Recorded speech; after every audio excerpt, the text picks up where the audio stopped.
नमस्कार बच्चों, कंचन की हिंदी शाला में आप सभी का एक बार फिर से स्वागत है। आज हम लोग पढ़ेंगे समास।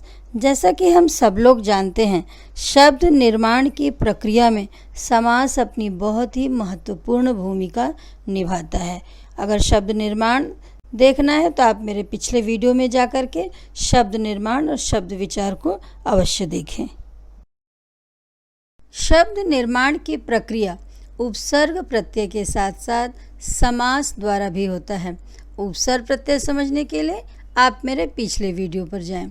समास शब्द का शाब्दिक अर्थ है संक्षेप, संक्षिप्तीकरण, मिश्रण, संग्रह इत्यादि। इस तरह से हम समझ पाते हैं कि परस्पर संबंध रखने वाले दो या दो से अधिक शब्दों को मिलाकर जब नया सार्थक शब्द बनाया जाता है तो उस मेल को ही समास कहते हैं। जैसे घुड़सवार, घोड़े पर सवार, रस भरा, रस से भरा। अगर वाक्य में हम घोड़े पर सवार, रस से भरा जैसे शब्दों का अगर हम प्रयोग करते हैं तो कहीं न कहीं हमारा जो वाक्य होता है काफ़ी बड़ा हो जाता है। उसको संक्षिप्तीकरण करने के लिए, संक्षेप में लिखने के लिए हम लोग घुड़सवार, रस भरा ऐसे शब्दों का प्रयोग करते हैं और इसी को ही समास कहा जाता है। समस्त पद। समास रचना में निम्नलिखित दो शब्द होते हैं। शब्द जब वाक्य में प्रयुक्त होते हैं तब उसे क्या कहते हैं?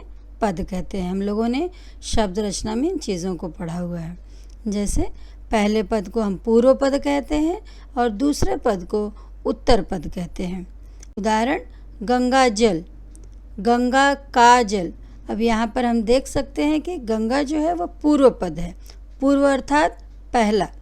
जल उत्तर पद है, उत्तर अर्थात बाद वाला। इन दोनों के मेल से बना शब्द ही समस्त पद कहलाता है। जब समस्त पद के सभी पद अलग अलग किए जाते हैं तब उस प्रक्रिया को ही समास विग्रह कहा जाता है। तो हमने क्या देखा अब तक? समास के 3 बिंदु हैं। सबसे पहला समस्त पद अर्थात कि पूरा शब्द, पूरा पद। उसके 2 भाग होते हैं, पूर्व पद और उत्तर पद। जब इनको जोड़ा जाता है तो वह समस्त पद कहलाता है मेल करने पर, और जब इसको अलग करने की प्रक्रिया होती है तब उसको समास विग्रह कहा जाता है। हम लोगों ने संधि पढ़ा है। संधि में वर्णों के मेल को संधि कहते हैं और वहाँ पे जब वर्णों को अलग किया जाता है तो वहाँ पे उसे क्या कहते हैं? संधि विच्छेद। लेकिन यहाँ पर शब्दों को अलग करने की प्रक्रिया जो होती है उसको समास विग्रह कहा जाता है। समास के मुख्यतः 6 भेद होते हैं। पहला अव्ययीभाव समास, तत्पुरुष समास, द्वंद्व समास, द्विगु समास, कर्मधारय समास और बहुब्रीहि समास। अव्ययीभाव समास, जिस समास का पूर्व पद प्रधान हो और वह अव्यय भी हो तथा वह उत्तर पद के साथ मिलकर के जो समस्त पद बनता है वह भी अव्यय बन जाता है, वहाँ पर उसे अव्ययी भाव समास कहते हैं। अब यहाँ अव्यय किसे कहा जाता है? हमने पहले ही शब्द विचार में पढ़ा है कि हमारे 8 पद हैं हमारे व्याकरण में।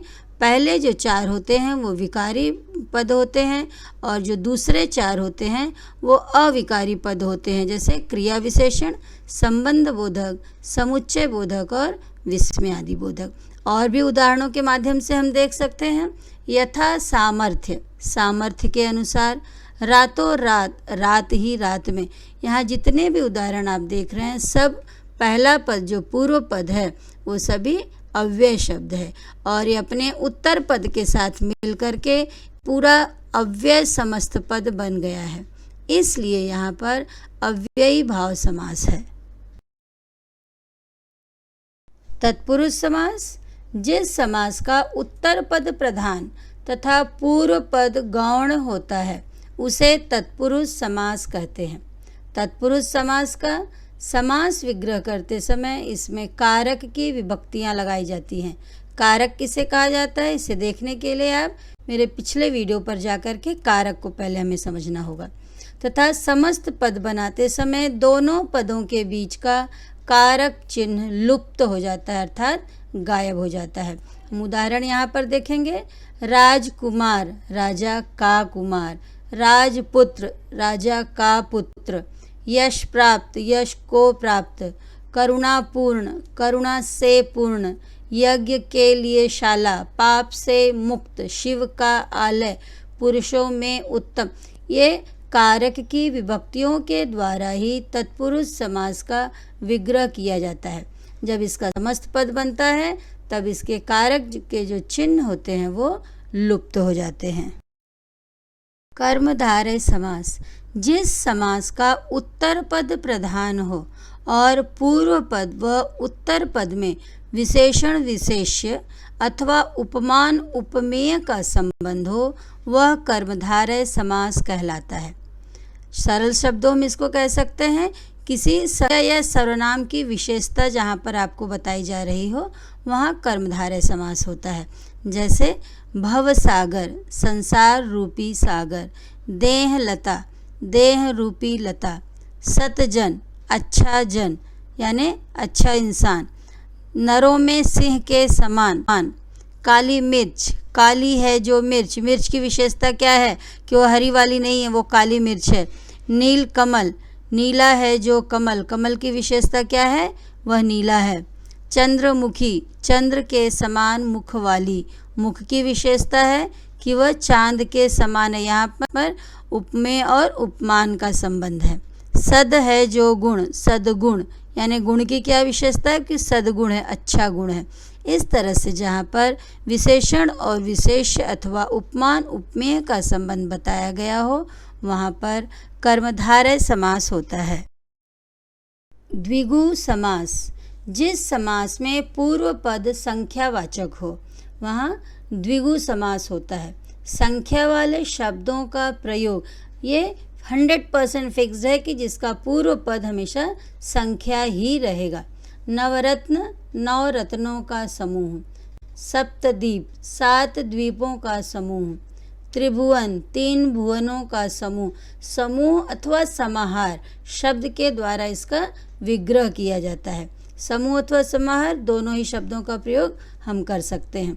यहाँ हम देखेंगे जितने भी उदाहरण दिए गए हैं, हर उदाहरण में आप ध्यान से पूर्वक अगर आप देखोगे तो आपको यह समझ में आएगा इसका पहला पद जो है, पूर्व पद जो है वह संख्यावाची है।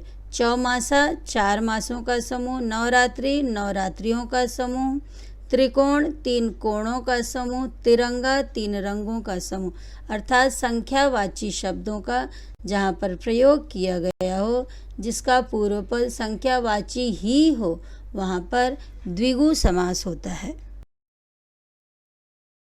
द्वंद्व समास, जिस समास में पूर्व पद और उत्तर पद दोनों ही प्रधान हो, अर्थात अर्थ की दृष्टि से दोनों का स्वतंत्र अस्तित्व हो और विग्रह करने पर दोनों पदों के मध्य और, या, तथा, अथवा जैसे योजक शब्दों का प्रयोग हो तो वहाँ पर द्वंद्व समास होता है। जैसे माता पिता, माता और पिता। राम कृष्ण, राम और कृष्ण। भाई बहन, भाई और बहन। यहाँ हम देख सकते हैं कि पूर्व पद और उत्तर पद दोनों का स्वतंत्र अर्थ है, समान महत्व है, इसलिए यहाँ पर द्वंद्व समास है। यहाँ पर और, एवं, तथा इत्यादि शब्दों के द्वारा हम इसका विग्रह कर लेते हैं। बहुब्रीहि समास, इस समास में कोई भी पद प्रधान नहीं होता है।